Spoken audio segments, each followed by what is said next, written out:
It started like any other Tuesday. Not with a bang. Not with anything dramatic or suspicious. Just a quiet click of the garage door shutting and the scent of her perfume still floating in the hallway.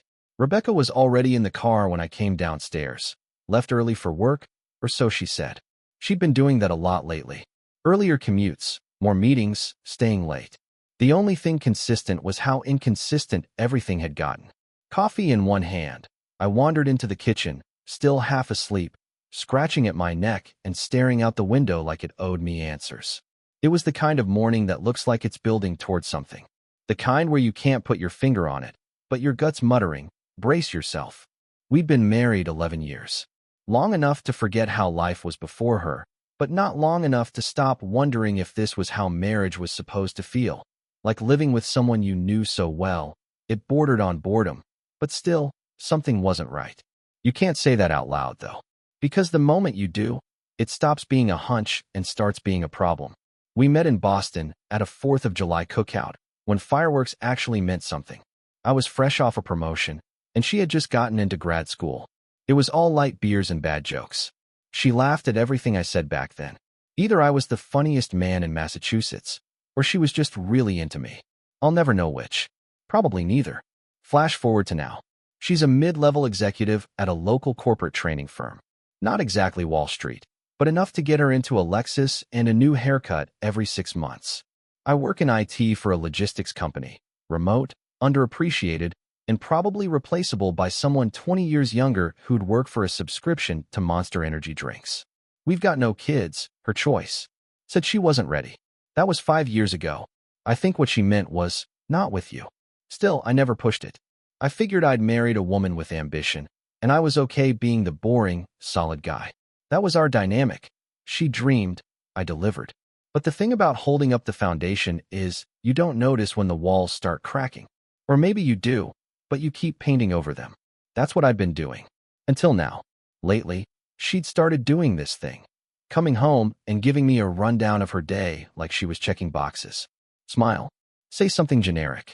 Mention how tired she is. Retreat to the bedroom with her laptop and close the door like it's some holy sanctuary. Then she'd reappear for exactly 3 minutes to say goodnight, not a second more. We hadn't had a real conversation in weeks. One night, I asked if she wanted to grab dinner. Just something simple, maybe the Thai place on East Monroe. She looked at me like I'd just asked if she wanted to sell the house and join a cult. I've got client calls, she said. You know how it is. Sure, I know how it is. Except I didn't. Because I've been on those calls before. I know what time her firm runs its meetings. And the ones that kept her from dinner weren't on the calendar. Trust me, I checked. Not her phone, though. Never touched it. That's where guys always go wrong. Snooping and then getting caught. And suddenly they're the bad guy. Rebecca's phone might as well have been an FBI device anyway. Face ID, fingerprint lock, and a passcode I hadn't seen in 3 years. The damn thing had more security than our house. So instead, I did what any rational, slowly unraveling husband would do. I started making a list. Not mental, real. Bullet points, even. Date, time, what she said, what she actually did. I kept it in a password-protected note on my laptop labeled grocery list. Because irony's the only thing that keeps you sane when your marriage starts to rot. March 3rd, said she was with Deborah from HR. Got an alert from our shared credit card, $47 at the Clover Room. That's a wine bar. Deborah's allergic to alcohol. March 10th, claimed she had a client dinner. Got home at 11:45. Uber receipt shows drop-off at a residential address on Hadley Street. Not a restaurant. I Googled it. It's a condo complex.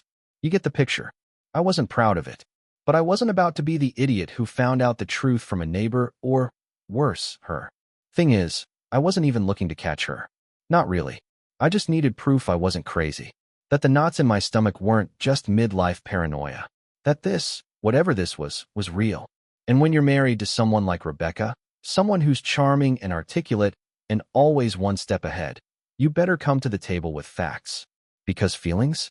She'll bulldoze those. And then something happened. Something weird. Something I still think about every time I walk into my garage. It was a Saturday morning, and I was fixing the shelves in the laundry room. I went looking for the power drill. We keep it in the garage cabinet behind the old tennis rackets. But when I opened the drawer next to it, just looking for spare bits, I found something odd. A small dry cleaning receipt wedged behind the screw organizer. Nothing too wild, except the pickup date was from 2 days ago. And Rebecca hasn't taken anything to the dry cleaners in months. I know this because she tells me when she does, mainly to brag about finding coupons. So I checked the name, and that's when my stomach turned. The receipt wasn't under her name. It wasn't under mine either. It was under C. Ryland. That's not us. But it's someone. Someone using our address. Our garage. The receipt was for 2 items, a men's blazer and slacks. Tailored fit. Designer brand. And that's when I remembered something else. 2 weeks ago, she'd asked me, offhand, in the kitchen, if I minded if she cleared out some junk from the garage. I told her to go ahead. Turns out, I'd just greenlit someone else using my house as a drop site. Now I had a name, a trail, and an entirely new suspicion. It wasn't about whether she was cheating. It was about who she was doing it with, and how close they'd gotten to me. I stared at the receipt, heart pounding, hands cold. I wasn't paranoid. I wasn't crazy. And I wasn't waiting anymore. I never thought I'd say this, but a dry cleaning receipt changed my entire life. C. Ryland. That name stuck in my head like a bad jingle. I stood there in the garage with that flimsy little slip of paper in my hand, staring at it like it was a clue in a murder case. Maybe because it kind of was. Just the murder wasn't of a person, it was of my marriage. And I was the guy who'd been walking around with a target on his back for months without realizing it. First instinct was to Google the name. Obvious, right? Except when I typed in C. Ryland, Boston, I got a whole lot of nothing. A dentist in Newton. A dog trainer in Worcester. A funeral director. None of them looked like someone who would be leaving tailored slacks at my house like they lived here rent-free. I sat back in my office chair, heart still racing. This wasn't the kind of thing you could bring up casually over dinner. Hey honey, quick thing. Who's C. Ryland, and why are his pants in our garage? No, that wouldn't fly. Rebecca was too slick, too careful. She'd just raise an eyebrow and turn it around, make me feel like I was being controlling or insecure or whatever word she'd read in her therapy-approved vocabulary. So I waited. I watched. She left for work the next morning in her usual tornado of perfume and efficient heels. After the garage door rumbled shut, I went back out. Something was still bugging me. The receipt was dated from 2 days ago, but I hadn't seen her leave the house with any clothes. Not for the cleaners. Not even a plastic bag. I checked the usual places. The trunk of her Lexus, the coat closet, the hallway bench where we dumped everything from Amazon boxes to gym shoes. Nothing. Then it hit me. The new storage bin. 3 weeks ago, she came home with a big black plastic container from Target. Said she was organizing some things for donation. Funny thing was, I never saw anything go out. I pried open the lid. Bingo. Inside were 2 wire hangers with the plastic still on them. One held a crisp, pressed blazer. The other, matching slacks. Folded on top was a dry cleaning tag clipped to a thin paper sleeve. C. Ryland. Same handwriting. Same place. My hands started shaking. You'd think I'd be mad, furious, even. But in that moment, all I felt was numb.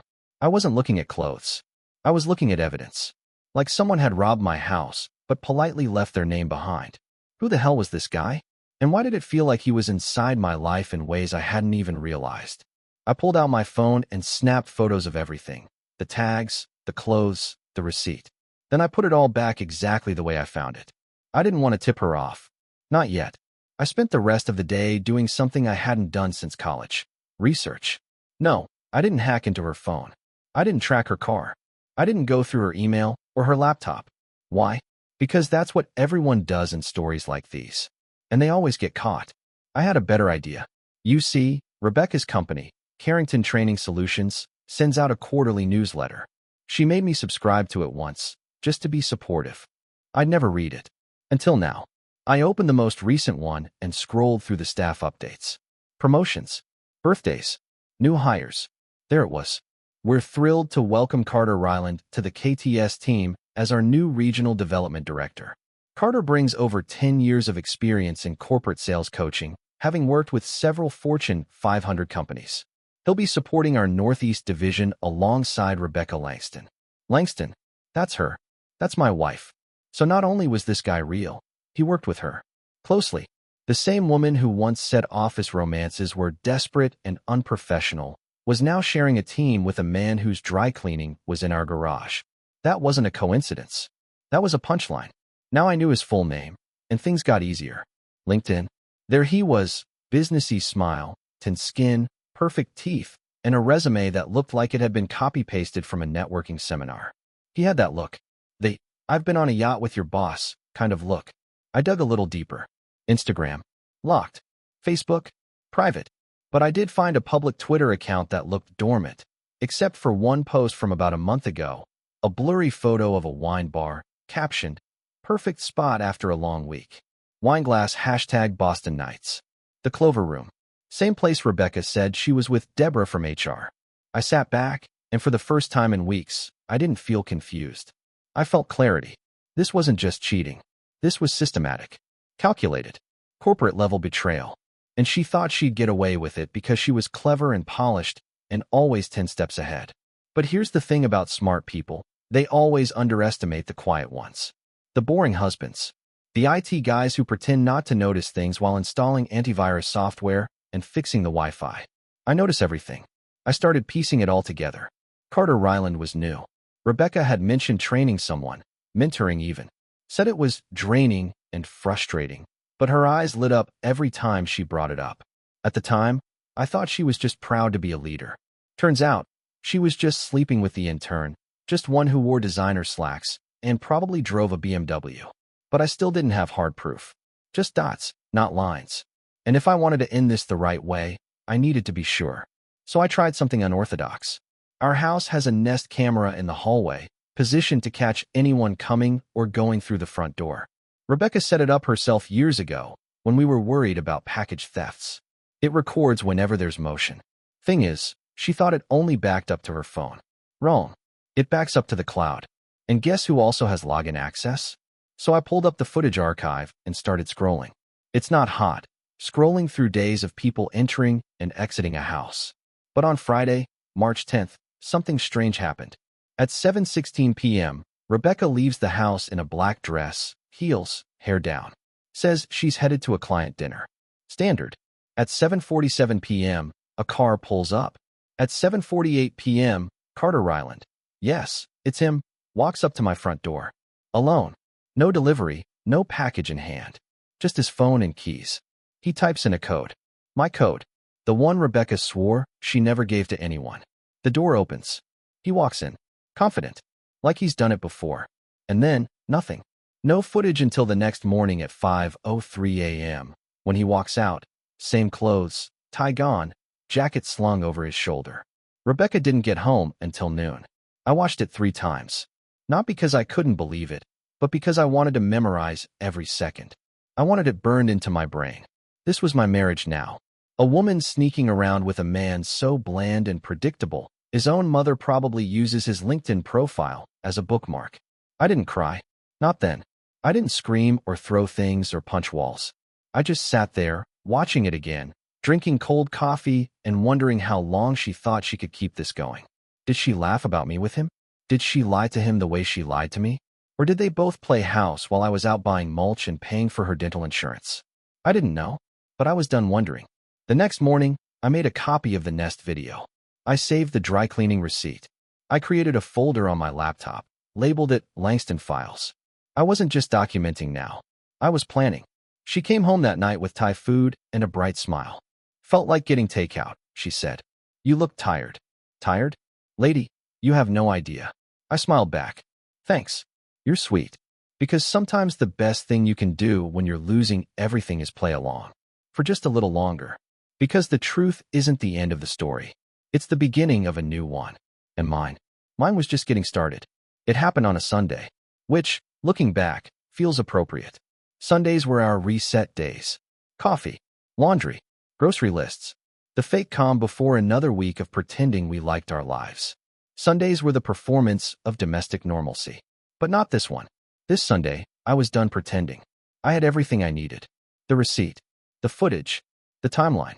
I didn't want a confession.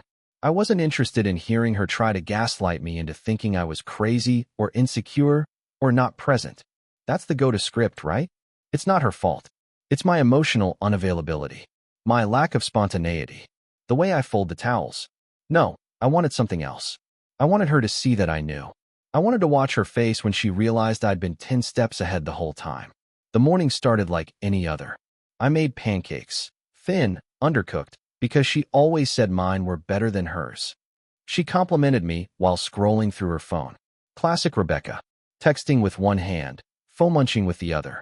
I asked her if she wanted to go for a walk later.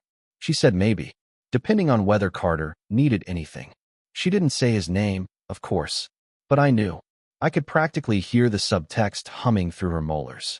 I waited until she went upstairs to shower. Then I made my move. I went to the garage, pulled the slacks and blazer from the storage bin, brought them inside and laid them out on the dining table like they were items at a crime scene. Then I printed out the Nest footage stills, 2 frames. Him entering, him leaving. Timestamps clear as day. I didn't say a word. I didn't need to. I set everything up like a presentation, because if there's one thing Rebecca loves, it's a well-structured narrative. And this one? Oh, it was airtight. When she came back downstairs, hair in a towel, smelling like shampoo, and oblivious to the train barreling toward her, she froze. Stopped mid-step, staring at the table. Her eyes went to the blazer first, then the receipt, then the photos, and then finally, to me. I was standing at the kitchen counter, sipping from a mug that said, "World's okayest husband." "Jason," she said, slow and careful, like I was holding a gun instead of a cup of coffee. "What is all this?" I didn't answer right away. I wanted to let her stew in it. So I took another sip. Then I said, "That's what we call documentation. Evidence. You know, standard protocol in cases of corporate fraud. Or, in this case, marital fraud." She didn't sit down. She didn't even blink.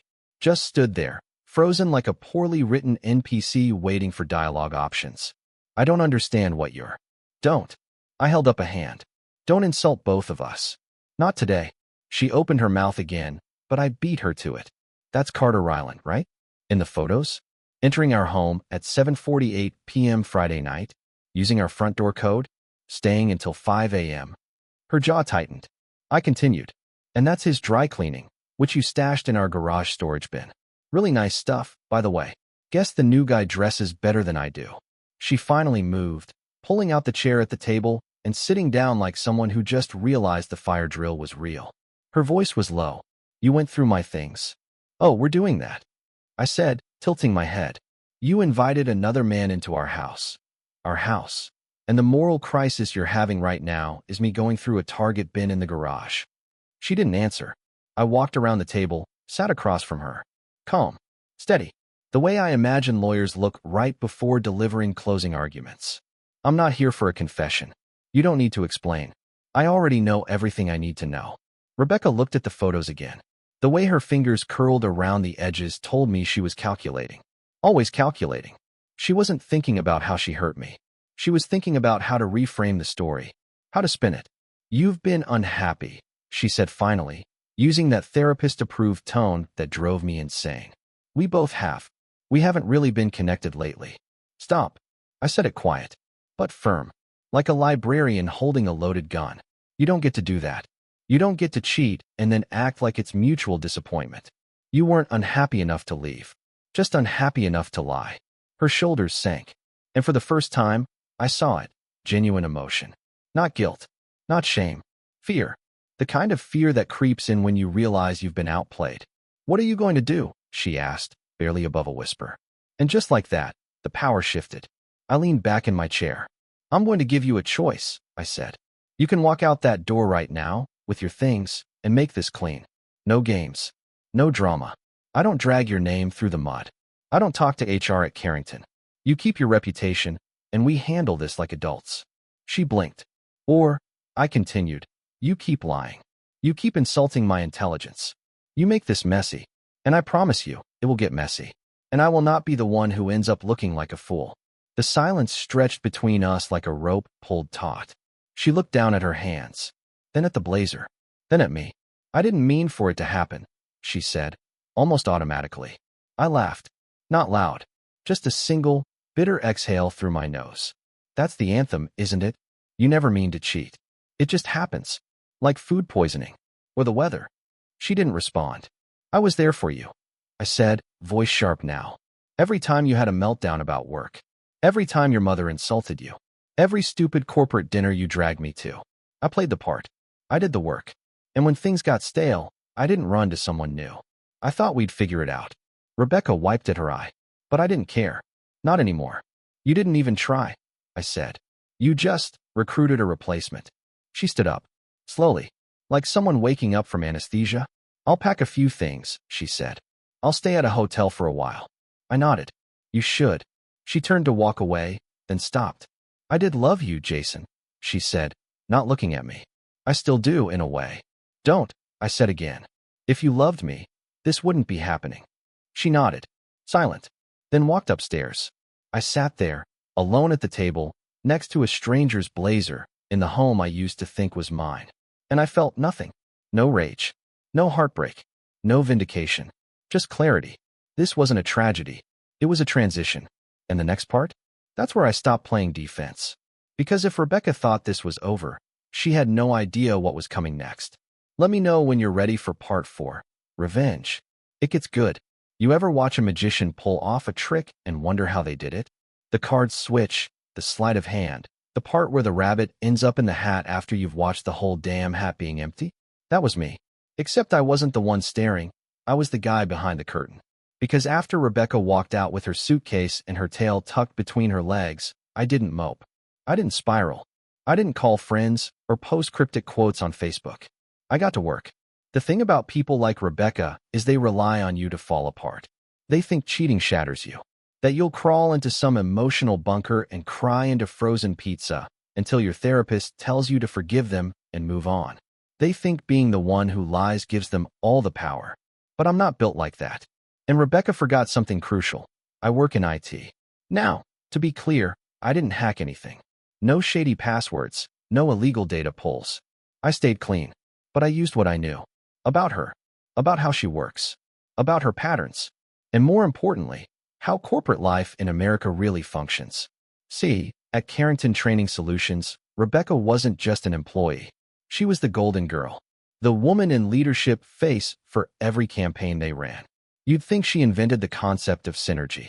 So when someone like that starts hooking up with a subordinate, and yes, Carter Ryland was technically under her on the org chart, it's not just scandalous. It's a liability. And companies hate liabilities. Especially when they're trying to lock down a multi-million-dollar contract with a client that publicly promotes ethics and diversity like it's scripture. That was my first move, the ethics tip. Carrington had an anonymous whistleblower system, meant for internal concerns.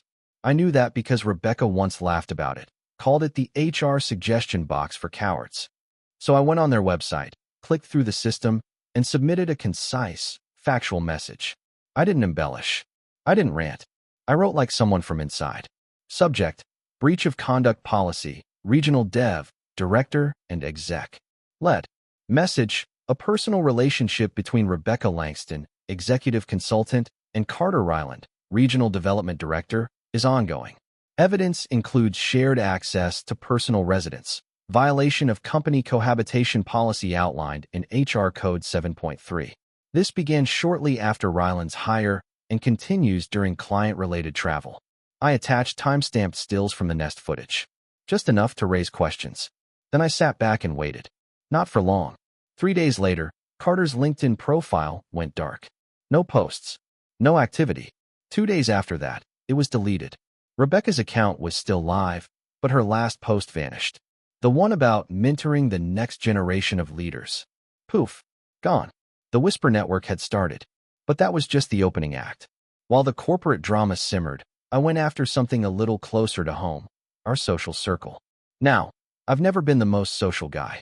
Rebecca used to handle the invites, the brunches, the friend groups. Most of them were hers, polished, smiling suburban types with curated Instagrams and opinions about bathroom tile. But we had a few mutuals. Enough that if you planted the right seed, the harvest would be sweet. I sent a message to Matt and Laura, the only couple I ever liked. Hey, just wanted to let you guys know Rebecca and I are separating. She's been involved with someone else. Found out a few weeks ago. Not looking for sympathy, just honesty. I'm not planning to share the details, but I figured you'd appreciate hearing it directly before the rumor mill starts. Hope you're both well. Short, direct, no gossip, no bitterness. Just enough for them to fill in the blanks. And people always fill in the blanks. By Friday, I started getting texts from people I hadn't heard from in months. Neutral stuff. Hey man, heard about the split. Hope you're hanging in there. But every message was like a little match tossed into dry grass. And the best part? Rebecca had no idea it was me, because she was too busy trying to control the damage at work. By the following week, she called me. Blocked number. I answered, because I wanted to hear the tone in her voice. It wasn't angry. It wasn't apologetic either. It was panicked. Jason, she said, someone's been spreading rumors. At work. And with our friends. I need to know if it was you. Spreading rumors? I said. Or sharing facts. Silence. Then she launched into the PR pitch. This could impact my position. You don't understand what it's like navigating this kind of thing as a woman in leadership. I cut her off. Don't. Just don't. You didn't care about being a woman in leadership when you were bringing your intern into my house. I didn't think it would get this far, she said quietly. Of course not. Cheaters never do. They think they're driving a car on cruise control and forget that someone else built the road. I didn't yell. I didn't threaten. I just told her this. You wanted a new chapter. You got it. But don't come to me because the pages aren't turning the way you wanted. Actions have consequences, Rebecca. This is just gravity. Then I hung up. But I wasn't finished. The final piece was poetic. Simple. And oh so satisfying. You see, every year, Carrington does a leadership summit in the Berkshires. It's their big event. Speeches, networking, breakout sessions. Rebecca used to talk about it for weeks. This year, she was supposed to present a keynote on building trust in modern teams. You can't make this stuff up. So I made one last anonymous tip. Nothing long. Just a line of text and a single attachment. Might want to reconsider your keynote speaker. The attachment? A photo. Rebecca and Carter, side by side at our front door. Him unlocking it. Her behind him, smiling. Timestamp and all. That weekend, I checked the summit agenda online. Her name was gone. Keynote listed as TBD. I don't know if she got fired. I don't care. That wasn't the point. The point was balance. She tipped the scale. I reset it. By Monday, I had a lawyer. By Wednesday, I filed. No fault, clean, uncontested, but I included documentation just in case. The house. Mine. I paid more into the mortgage. The lawyer said it wouldn't be a fight. She didn't push back. I got the sense she didn't have the energy to. Maybe Carter ghosted her. Maybe her job encouraged her to resign.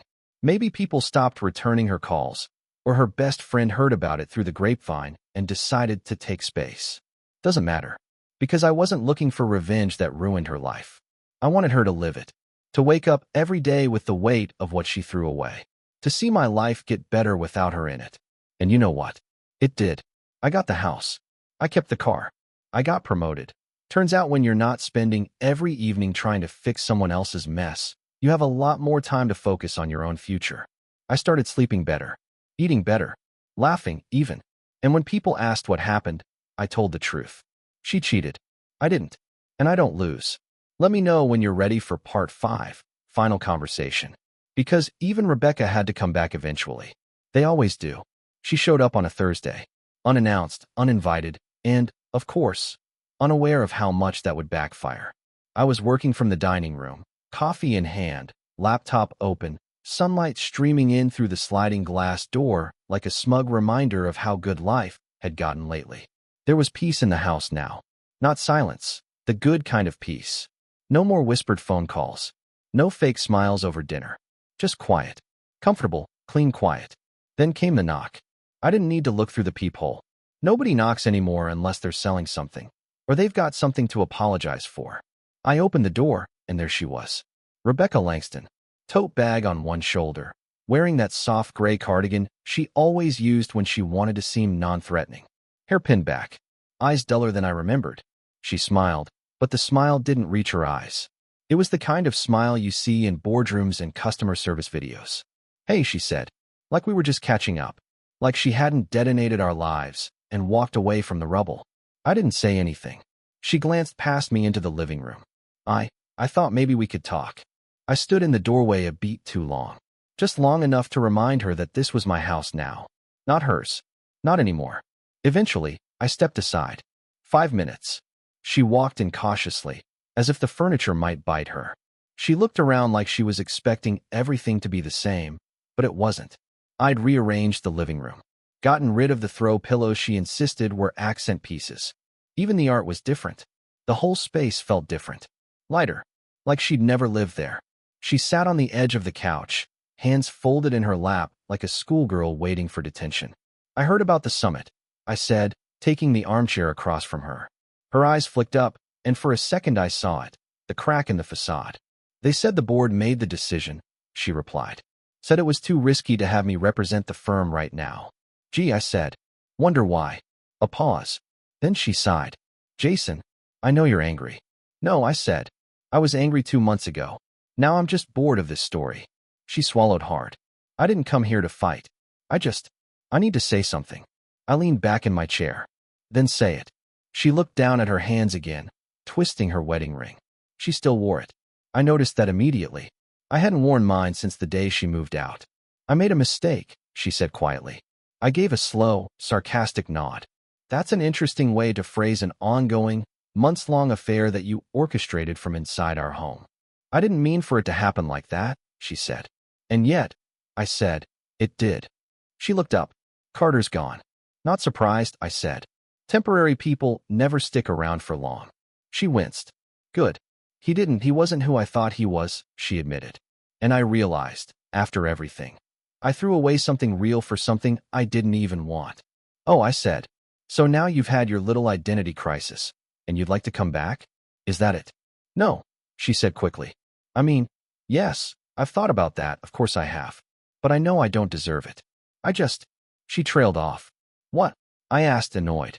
You just what? You want closure? You want forgiveness? You want to feel better about what you did? She shook her head, eyes watering.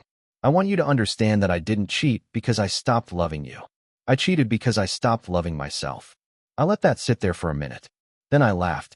Not cruelly. Not loudly. Just a single, disbelieving laugh. That's the most Rebecca Langston explanation I've ever heard. I said. You cheated because of self-esteem? That's your angle? Her lips trembled. I know how that sounds. No, I said, standing up. You don't. You don't know how anything sounds unless it's coming out of your own mouth. She flinched. I didn't care. I gave you everything, I said, voice low. Stability. Patience. Loyalty. I let you grow. I let you have space. I supported every little dream you had, even when they changed week to week. And you know what I got in return? She didn't answer. I got replaced. Not because I did anything wrong. Not because I stopped trying. But because you thought the grass might be greener with a guy who wears designer suits and says things like team synergy with a straight face. Tears started falling now. Quiet, pitiful. The kind meant to trigger pity. But I had none left. I came back because I wanted to own it, she whispered. I wanted to take responsibility. You didn't deserve to find out the way you did. I should have told you. No, I said. You shouldn't have done it at all. Telling me wouldn't have fixed anything. It just would have made you feel less guilty. She wiped her face, nodded. You're right. I know, I said, sitting back down. And here's the thing, Rebecca. I don't hate you. I don't. Hating you would mean I still cared enough to burn energy on it. But I'm done. She looked up, eyes wide. You don't feel anything for me anymore? No, I said. And that's what should scare you. The silence that followed was deafening. It wasn't dramatic. It was clean. Final. Like the thud of a gavel in a courtroom. She stood. I'll go. Wait. She froze. I reached into the drawer of the side table and pulled out a small padded envelope. Slid it across the table. She looked at it, confused. What is this? Your ring, I said. You can keep it. Pawn it. Melt it down. I don't care. Just don't leave it here. She picked it up slowly, like it might explode. And then, like someone exiting a scene for the last time, she walked to the door. Hand on the knob, she looked back. I really did love you, she said. I know, I said. That was the problem. The door clicked shut. And for the first time since all of this began, I felt nothing but relief. Let me know when you're ready for part 6. Conclusion. Because Jason's done looking back. And the next part? It's about the life that begins after the story ends. 3 months later, I replaced the front door. It wasn't damaged or broken. It wasn't even particularly old. But I wanted it gone. I wanted to stop seeing her hand on the knob, her silhouette framed in the glass as she turned to give one last line before walking away. That moment, the final conversation, as I like to call it, didn't haunt me like I thought it would. It just lingered, like a song you hate but can't stop humming. So, I replaced the door. Call it symbolic. Call it closure. I just wanted the last trace of her exit scrubbed from my life. The funny part is, life didn't get better immediately. There was no cinematic montage of Jason discovering freedom. No cute coffee shop meet cute.